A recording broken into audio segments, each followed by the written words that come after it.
करोड़ों में से मैंने पता नहीं क्या पुण्य किया है। मुझे सारे का पता नहीं, सब कुछ आता नहीं, लेकिन आशा जी मुझे ले जा रही है इस शो में। और मैं 1982 में मेलोडी मेकर्स नाम के ग्रुप में था। तब मैं 60 रुपये कमाता था, वैसे ही गाता था, आज भी कोई फ़र्क नहीं आया। लेकिन 86 में इन्होंने मेरा SD बर्मन जी की आवाज़ में एक गाना सुना, कुछ अमित जी के डायलॉग सुने और सीधे मुझे उठा के ले गई पंचम दा के यहाँ। और वो जो मेरा रिकॉर्ड, एक गाना मैंने रिकॉर्ड किया था उनके लिए, डोली में बिछाई के कहा लागे मोरे सजना के द्वार। तो ये गाना उन्होंने पंचम दा को सुनाया, तो पंचम दा बोले ये कौन है, इसको लेके आओ, ये मेरे पिताजी जैसा गाता है। तो बोले ये आपके पिताजी जैसा नहीं, ये सुदेश भोसले नया लड़का है। और जब मैं गया म्यूजिक रूम में पहली बार, तो पंचम दा, आशा जी, मनरी दा, वासुदा, उनकी पूरी टीम बैठी थी। और आशा जी ने बोला हाँ यही लड़का, वो यही लड़का। तो पंचम दा बोलते, मैंने बोला नमस्ते, मेरे बाप के आवाज में गाते हो।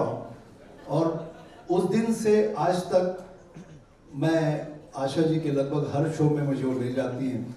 और कभी कभी मैं उनको पूछता भी हूँ कि आशा जी इतने बड़े बड़े सीखे हुए, क्लासिकल सीखे हुए कलाकार आपके साथ, आपके मतलब एक बुलावे पे आने को जान छिड़कने के लिए तैयार हूँ, तो सिर्फ मुझे देखी और मुस्कुराई, कुछ बोली नहीं। और एक बात, मैंने 60 रुपये क्यों बोले, 60 रुपीज़ मैं कमाता था। आशा जी के शो के बाद लोगों को मेरी तरफ देखने की नज़र बदल गई। जब आशा जी इसको साथ में खड़े होकर गवा सकती, मतलब इसमें कोई बात है। और 60 रुपये से सीधे 6 लाख मिल गए मुझे। और आज भी, अब मेरी तारीफ बहुत हो गई, जैसे इन्होंने कहा कि 90, आज भी जब भी फ़ोन करता हूँ, सुबह 9 बजे हो या रात के 12 बजे हो, दोपहर के 2 बजे हो, आशा जी के बैकग्राउंड पीछे उनका तानपुरा चलता रहता। तो इस उम्र में भी जब कोई रियाज को अपना मतलब प्रेफरेंस मानता है। और एक छोटा सा किस्सा बताऊंगा, USA में एक शो किया, ज़्यादा कुछ नहीं, 7-8 साल पहले। तो 2 बजे वो भी अपने कमरे में गई, शो के बाद मैं भी गया। आशा जी ने मुझे फोन किया, सुदेश बोल माझं गाणं कसं झालं, बोल मैंने कैसे गाया। मतलब मुझे क्यों पूछ रही हूँ, आप तो अच्छा ही गाते, आपने रिस्पॉन्स नहीं दिया। नहीं, मेरी कसम है तुझे, बोल अच्छा, मतलब बहुत अच्छा हो, ठीक है ठेव दे, रख दे। और दूसरे दिन 7 बजे वो होता है ना हैंग, और क्या होता है जेटलैग, 7 बजे मैं तैयार होके, भूख लगी ना साहब को, तो मैं 7 o'clock को नीचे ब्रेकफास्ट करने गया, तो मेरे बाजू वाले रूम से तानपुरे की आवाज आ रही थी। तो दिस इज आशा भोसले। और एक किस्सा बताए बगैर मैं नहीं रह सकता हूँ। मैं गोवा का हूँ, शिरोडा का हूँ, और मेरी जो कुल देवता है कामाक्षी देवी। तो कई बार हमने ट्रैवल किया। और जब मेरा पहला 86 में शो बैंकॉक में, मैंने कभी ST के आगे कुछ देखा नहीं था, डायरेक्ट फर्स्ट क्लास में मैं अपने साथ बिठा के ले गई मुझे। और कुछ सालों बाद हम लोग साथ में कहीं ट्रैवल कर रहे थे। बोले सुदेश तू गोवा का है ना, बोला हाँ। शिरोडा तेरा गांव है ना, बोले हाँ। तेरी कुल देवता कामाक्षी है ना, बोले हाँ। बोले मेरे पालने का नाम मालूम है क्या है, कामाक्षी। मैं काली भी हूँ, मैं लक्ष्मी भी हूँ, मैं सरस्वती हूँ, मेरा आशीर्वाद तुम पे है। तो इससे आगे मैं कुछ नहीं कह सकता। हमारी उम्र भी आपको लग जाए आशा जी। और ये कभी फोन करती मुझे, सुदेश क्या करतोस, तुझे आवाजाला काय झालं, मतलब थोड़ा सा टेंशन में हूँ। टेंशन, तुझे क्या टेंशन, मतलब है तुझे प्रॉब्लम। दूसरे दिन मेरे घर आई, उस दिन लता जी का बर्थडे था, दीदी को सिर्फ विश किया और मेरे घर आई, और इतना बड़ा गोल्ड प्लेटेड दगड़ो शेठ हलवाई का वो गणपति की मूर्ति मेरे यहाँ ले आई। बोले तूने जब से बोला ना कि मैं टेंशन में, मैं तब से सोचे तुझे क्या दो क्या दो। हमारे घर में आके मंदिर में उस गणपति की स्थापना की। बोले अब तुझे सगळे प्रॉब्लम आजपासून सॉल्व है, मी तुझ्या पाठीशी। क्या बात, thank you thank you Sudesh ji, बहुत बहुत शुक्रिया। जैसा कि मैंने आपको शुरुआत में कही थी कि हम सब अपनी पर्सनल जिंदगी में, अपनी प्रोफेशनल जिंदगी में कुछ भी हो, उस सबसे पहले हम आशा जी के फैन बने, तभी शायद यहाँ तक पहुँच पाए। और सलीम सुलेमान आज इस वक्त हमारे साथ में है। Look at their face. Look at, they are like in everything is like a disbelief, right? ये क्या हो रहा है, हम कहाँ हैं, ये मंजर क्या देख रहे हैं? पहली बात तो ये हम सब के लिए, मेरे लिए तो बहुत बड़ी खुशकिस्मती की बात है कि मैं इस मंच पर, इस टेबल पर, इस इतने बड़े इवेंट जो ये ऐतिहासिक इवेंट है हम सब के लिए, ना केवल यहाँ हिंदुस्तान के लिए बट पूरी दुनिया के लिए एक बहुत बड़ा ऐतिहासिक इवेंट है। और ये हम सब के लिए इट्स अ ट्रीट कि एक लेजेंड माँ सरस्वती आशा भोसले जी अपने खुद के 90th बर्थडे पर हम सब के लिए परफॉर्म कर रही है। इससे बड़ी बात ये तोहफा सिर्फ इनके लिए नहीं, इनके फैंस के लिए, पूरी दुनिया के लिए है। तो ये मेरी तो थोड़ी सी खुशकिस्मती और भी रही है कि मैं कुछ पल इनके साथ में बिताया था कुछ साल पहले जब हम एक रियलिटी शो कर रहे थे, और ऐसी ऐसी बातें मैंने सुनी है म्यूज़िक के लिए, रियाज के लिए, गायकी के लिए, और ख़ास तौर पर मैं कहना चाहता हूँ हमारे सबसे favourite music director Madan Mohan ji के बारे में कुछ पल जो उन्होंने शेयर किए, मेरे लिए वही इतनी मतलब यादगार और अनमोल है। और मैं तो ये कहूँगा कि music is blessed because of Asha ji. Music is blessed because of Asha ji. इतने सारे गाने, इतने सारे कंपोजर्स के साथ में उन्होंने काम किया है, इतना कुछ, उनकी याददाश्त, मेमोरी, एक एक चीज़ उनको याद है, एक एक गाना, एक एक पल, एक एक रिकॉर्डिंग। इनके साथ कुछ पल बिताना ये जिंदगी के सबसे अनमोल पल है हम सब के लिए। तो हम सब बहुत खुशकिस्मत हैं कि आज हम ये विटनेस कर रहे हैं, और ये हम सब के लिए बहुत बहुत बड़ी बात है। बहुत सही कहा आपने कि हम सबके लिए बहुत बड़ी बात है, खुशकिस्मत है हम कि हम अपनी आंखों के सामने मंजर देख रहे हैं। I will go to Asha ji, but before that, a very special gentleman who's feeling so proud. उनके गालों की चमक बता रही है कि इस वक्त उनके जहन में क्या चल रहा है, क्योंकि उनके एक तरफ उनकी बेटी बैठी हुई है जो कि इस शो पे परफॉर्म करने वाली है, एक तरफ उनकी माता जी बैठी हुई हैं जो परफॉर्म करने वाली हैं। How proud as a father, and also the man whose concept this concert is. He's the director of Asha at 90. Ladies and gentlemen, I present to you the proud father, the proud son, Anand Bhosle ji. Anand ji, how are you feeling? Good afternoon. Thank you everyone for coming here.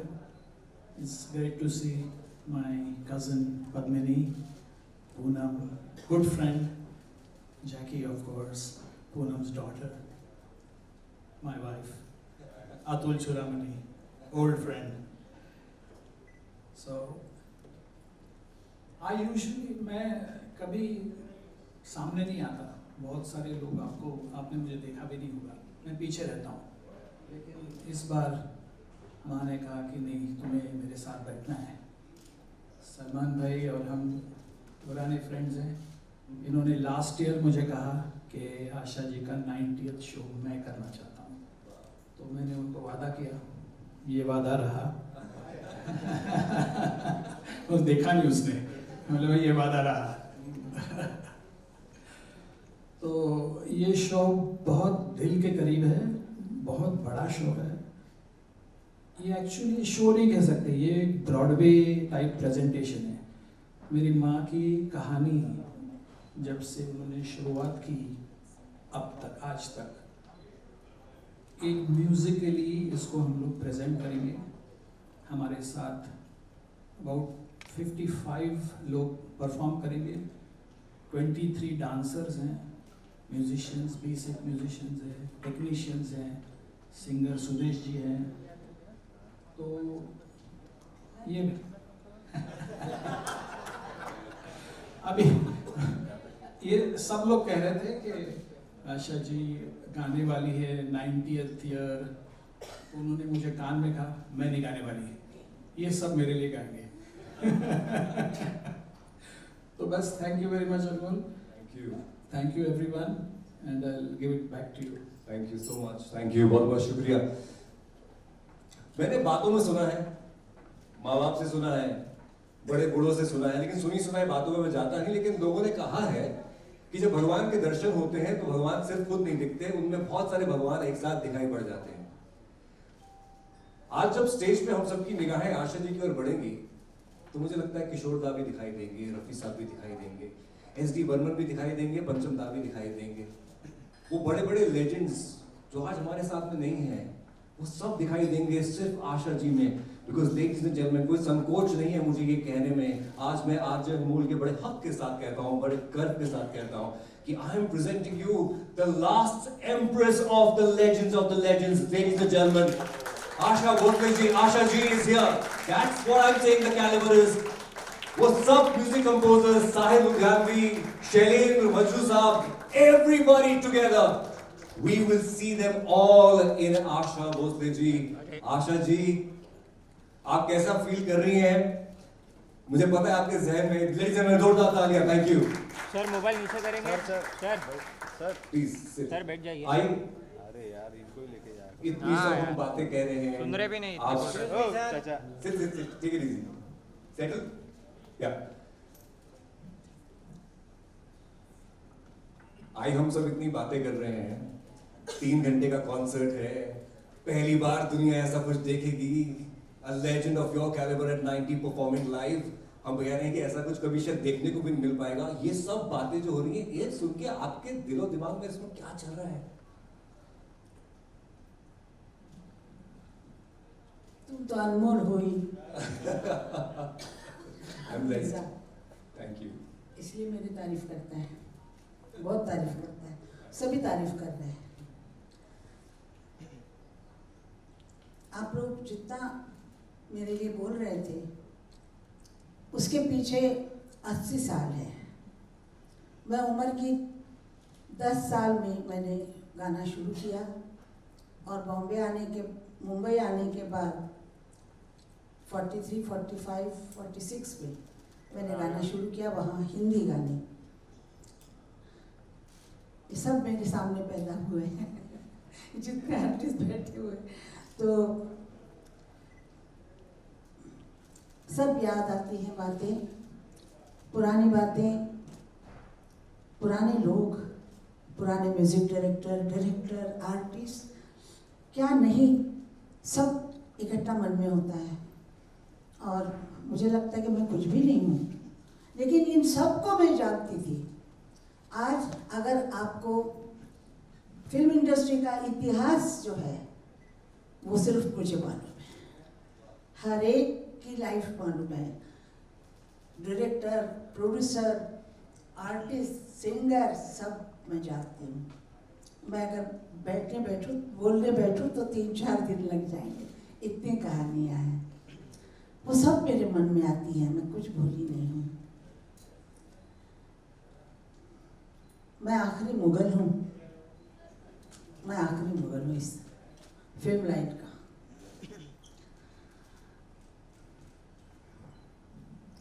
इसने जो वादा किया था वो late आई है, लेकिन आई है. तूने वादा किया था ना,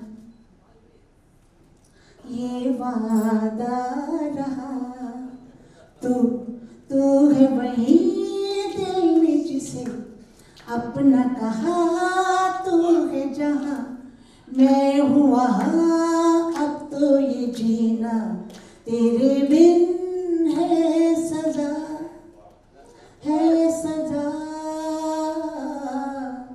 सजा, सजा, सजा.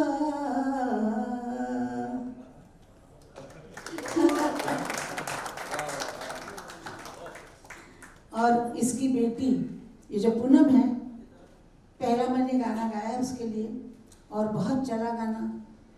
और उसकी बेटी भी आज पलोमा यहाँ पर आई है, वो जो हीरोइन बन रही है. अभी अगले नेक्स्ट ईयर इसकी पिक्चर भी आ रही है. और पलोमा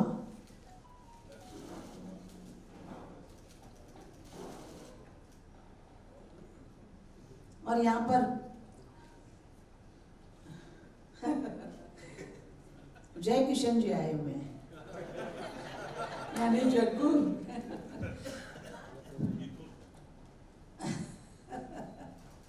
आशीर्वाद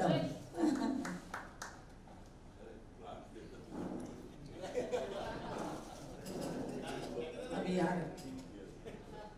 और मेरी भांजी, मेरी सगी बुआ की पोती, जो यहाँ पर मुझे कह रही थी, मैं अभी जवान हो गई हूँ, आप बच्ची जैसा गाना मत गाइए। मैंने कहा क्यों, क्या कहाँ से जवान हुई है तू, अभी तो 17 साल की है। नहीं नहीं मैं जवान हूँ। मैंने कहा तो पंचम ने कहा इसके लिए गाना तुम आशा बच्चे जैसा गाना। पूछो ना यार क्या हुआ, दिल का करार क्या हुआ, अभी तो ना मिले हैं अभी से, जाने हमारा आगे क्या होगा। अय्या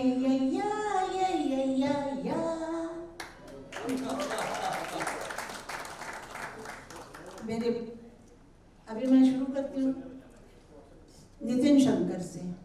नितिन शंकर जो भी कहते हैं कुछ भी है, लेकिन मेरे छोटे भाई जैसे हैं और इतने बड़े कलाकार हैं। आज मैं आपको मतलब एज अ म्यूजिशियन मुझे मालूम है कि उनके जैसे तबला, उनके जैसे वो गोगा वोगा जो भी इंस्ट्रूमेंट है उस पे उन्होंने मास्टरी की हुई है, और वो उनके जैसा कोई बजा नहीं सकता हर चीज़। आज मैं दिल ठोक के कहती हूँ कि वो हर पिक्चर का गाना, चाहे बंसाली जी का हो, चाहे क्या लगा है पिक्चर अभी वो क्या नाम है उसका, जौहर, कोई भी पिक्चर के गाने जो आप सुनते हो उसका जो म्यूजिक रिदम होता है, वो रिदम 30 तबले बुला के उनको कहना कि ये तुम बजाओ, ये तुम बजाओ, ये तुम बजाओ, ऐसे उनका काम है। और वो बहुत बड़े कलाकार हैं, बहुत बड़े कलाकार हैं। मैं कुछ भी नहीं हूँ। सुदेश का क्या है, सुदेश तो मतलब आप मुझे बेटा बोल लीजिए, भाई बोल लीजिए, मित्र बोल, कुछ भी। वो मैं एक बार कलकत्ता के नज़दीक कहीं, कौन सा गांव था रे, तुझे मैंने बुलाया था, क्या था रे वो, अच्छा कुछ था। हाँ, तो वहाँ पर हमारे आने वाले जो सिंगर थे वो बीमार हो गए, और उन्होंने सुबह बताया, नहीं दोपहर को बताया। तो हमने सोचा अभी कलकत्ते से कहाँ मंगवाए। मैंने फ़ोन किया तो उसने फ़ोन नहीं उठाया, तो उसकी बीवी ने फ़ोन उसका उठाया मेरी बहू से, और उसने इसको कहा। तो मैंने कहा तू अभी के अभी निकल, और कलकत्ता के बाजू में गांव है उसमें तुम आ जाओ। मैंने कहा मुझे पूछना भी मत, क्यों, और मैं क्या दूंगी वो भी नहीं पूछता, कुछ भी नहीं पूछता। वो आ गया और उसने यही कहा कि मैं आते वक्त पे आया हूँ पब्लिक से, मुझसे कुछ नहीं पूछा कि आपने ऐसे कैसे बुलाया, क्या हुआ था, क्या नहीं, कुछ। और मैंने भी कभी नहीं कहा उससे। इतना विश्वास है हम लोगों का कि मैं तकलीफ में हूँ तो वो आता है। एक बार मेरी आवाज़ खराब थी, मुझे फ्लू हुआ, नहीं स्वाइन फ्लू हुआ था, और मैं पुणे में शो फ्री कर रही थी आर्मी के लिए, और मेरी आवाज़ बैठ गई। मैं तैयार थी, और तो मैं जाके मैंने गाना शुरू किया, मेरी आवाज़ नहीं आई, आ नहीं रही थी गले से। तो आके बाजू में खड़े होकर मेरे सब गाने वो गा रहा था। दिल चीज़ क्या है आप मेरी जान रही, हर गाना वो गा रहा था। तो फिर मैं फ्लू से, मतलब वो स्वाइन फ्लू में चली गई, और मतलब ऐसे जैसे इंसान होते हैं एक दूसरे को इतना साथ देने वाले, तो उनको कौन भूल सकता है। पर ऐसे मैंने उसको सुना था, खाली अनाउंसमेंट करता था, और तब भी वो ये बोलता था, ऊपर वालों तालियां बजाओ। आज भी बोलता है। तो मैं वो सुन के मैंने नंदू से कहा, मैं आनंद को नंदू बुलाती, तो नंदू से कहा कि एक ही लड़का है वहाँ पर भोसले नाम का, उसको लेके आओ। और वो हमारे साथ पहली बार जब उसने गाना शुरू किया, वो भी 86 में कौन सा शहर था, बैंकॉक में। मैं बैंकॉक लेके गई उसको, उसके बाद अमेरिका, सब जगह मेरे साथ वो गाता है। और लोग समझते भोसले बोलने से मेरा लड़का है, अभी तक वैसा है लड़का, लेकिन वैसे भी समझते। तो मुझे फ़ोन करके पूछते हैं कि आपका बेटा गाने वाला वो कैसा है, तो मेरा बहुत अच्छा है। असल में ये जो शो है ये मैं 90 साल की हुई हूँ ऐसे लोगों को लगता है।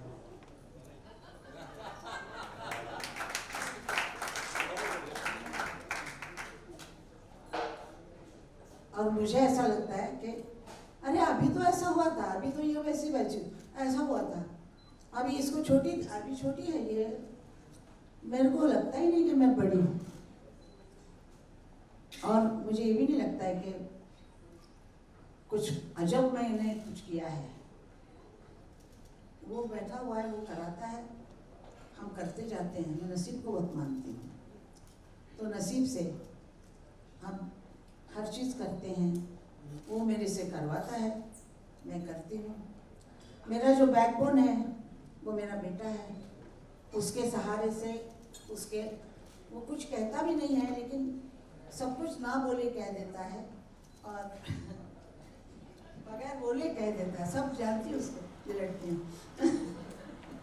तो मैं कुछ अजब नहीं कर रही हूँ, मैं शो कर रही हूँ। 3 घंटे में शो करूँगी। अभी शो करके आई पुणे में, अभी बॉम्बे में बारिश में शो कर रहे थे। पुणे बॉम्बे में करके शो पुणे गए थे हम लोग, तो 1-1.5 महीना हुआ है शायद। तो ऐसे ही शो। और जो हमारे जो सलमान भाई हैं, इनका बड़ा दिल है। इन्होंने कहा कि आप जो मर्जी कीजिए, नंदू साहब उन्हें आनंद बुलाते हैं, आप मालूम है।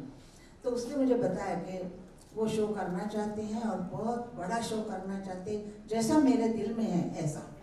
तो मैंने कहा इतने डांसर कौन ले जाएगा, और ये भी नहीं कि बम्बई में है या दिल्ली में है, तो दुबई में।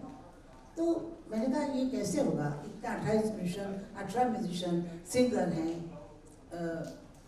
तो ये सब कैसे होगा। तो उन्होंने कहा कि वो बहुत बड़े दिल के आदमी हैं, वो ऐसे ही काम करते हैं और वो करेंगे।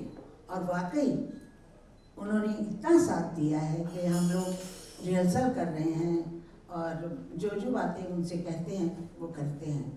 तो ऐसा शो करने वाले ऐसे कम लोग होते हैं। और आनंद ने इस चीज़ की सब डोर हाथ में ली हुई है और ये डायरेक्शन कर रहा है। हर स्टेप पे मैं कैसे आना है, कहाँ जाना है, किधर क्या बात करनी है, सब ये कर रहा है। ये शो मेरा ख्याल है कि मैं लास वेगास में जैसे क्या बोलते हैं, ब्रॉडवेज होते हैं लास वेगास में, वैसे ये शो होने वाला है, ऐसा मुझे लगता है। और हमारा साथ देने के लिए यहाँ से सब लोग आ रहे हैं, जब उन्हें पहले ही टिकट बुक कर ली है। सब लोग आ रहे हैं और मैं बहुत खुश हूँ कि ये शो मैं कर पाऊँगी। इस शो के बाद शायद हो सकता है अमेरिका या लंदन कहीं और जाएंगे, क्यों? हाँ, अगर ये शो बहुत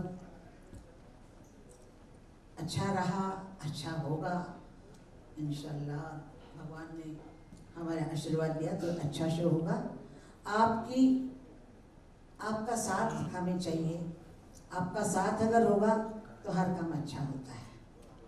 आपके साथ के बिना कुछ नहीं। वक्त गुजरता रहता है, वक्त कहता है कि मैं तेरे साथ हूँ। वक्त का काम ही वक्त चलना है, समय चलता है। लेकिन 80 साल जिन लोगों ने मुझे प्यार किया, जिन्होंने मेरे गाने सुने, मेरी आवाज़ पसंद की, मेरा स्टाइल पसंद किया, वो असल में मेरे सच्चे फैन हैं। और मैंने जो लाइफ में तकलीफ़ें उठाई हैं वो उनको पता है, तो इसलिए उन लोगों की मैं घर की सदस्य बन गई हूँ, क्योंकि वो चाहते हैं कि औरत हो तो ऐसी हो। इतने तकलीफ़ में 3 बच्चों को बड़ा करके अकेला और उनकी शादियाँ बना के सब घर को पकड़ के रखा, और मैंने अपना काम भी किया। इतने हज़ारों गाने गाए, कितना टाइम लगा होगा गाना गाने में, और कितना टाइम मैंने घर में दिया होगा, कितना भाग दौड़ करके आके घर में आके खाना भी पकाती थी, स्कूल भी छोड़ती थी। वो सब बातें लोगों को पता है, इसलिए मुझे लोग अपनी घर ताई या माई या सब ऐसे ही बुलाते हैं, क्योंकि वो मुझे एज अ पर्सन प्यार करते हैं। Thank you.